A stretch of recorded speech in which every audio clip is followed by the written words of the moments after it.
Hello everyone, welcome to my channel. I'm Rashi Goel. Welcome with an interesting story related to this problem. So let's start with today's video solution.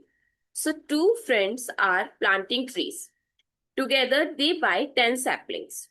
Okay, but when they arrange, something strange happens. So the number behave like a quadratic. How?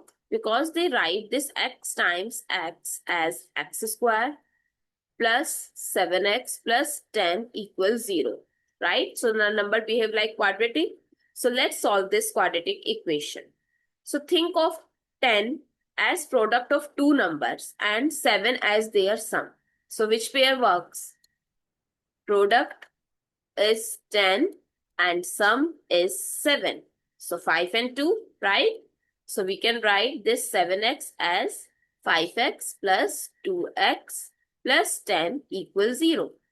So x is common from first two digit, x plus 5, and 2 is common, x plus 5. So now what we can take common?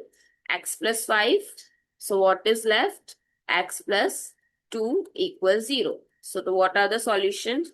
Put them equals to 0. So x is equals to negative 5 and x plus 2 equals 0. X is equals to negative 2.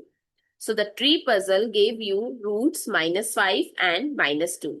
Funny how life hides quadratic everywhere. I hope you find it useful. Don't forget to share your feedback through like, share, comment and subscribe to my channel. Thanks for watching. See you in the next video.